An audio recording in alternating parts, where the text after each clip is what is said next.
नवोदय परीक्षेतील अंकगणिताचा प्रश्न आहे।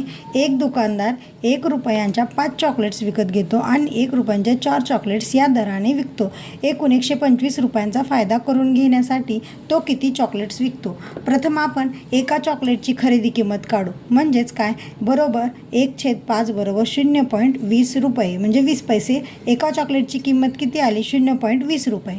तर एका चॉकलेटची विक्री किंमत किती आहे? म्हणजेच 1 रुपयांचे 4 चॉकलेट्स तो विकतो म्हणजे 1/4, 4ने 1ला भागायचं आहे।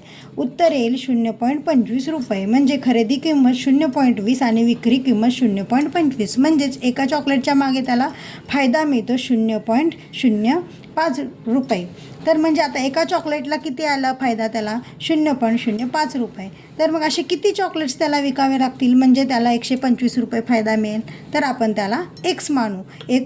एका चॉकलेट मागे 0.05 रुपये आणि मग किती चॉकलेट मागे 125 असे लिहून घेऊ आणि याचा तिरकस गुणाकार करू। म्हणजे 125 गुणुले 1 आणि 0.05 गुणुले याला काय करू आपण? एक्स मानू। किती चॉकलेट आहेत आपण काढलेलं नाही आहे म्हणून त्याला आपण एक्स मानू।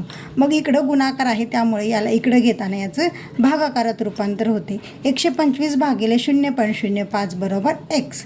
मग 125 याचे 2 पॉईंट काढून टाकण्यासाठी आपण काय केलं, इथं वर 2 शून्य घेतले म्हणजे भागाकार करण्यास सोपे जाईल।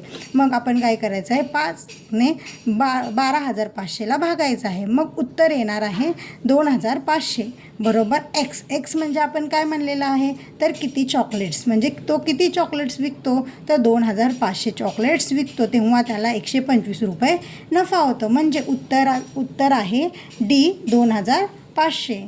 समजलं मित्रांनो? अशाच नवनवीन गणितांच्या प्रश्नांसाठी आणि उत्तरांसाठी आमच्या या चॅनलला सबस्क्राईब करा आणि ही जर पद्धत तुम्हाला आवडली असेल तर लाईक करा।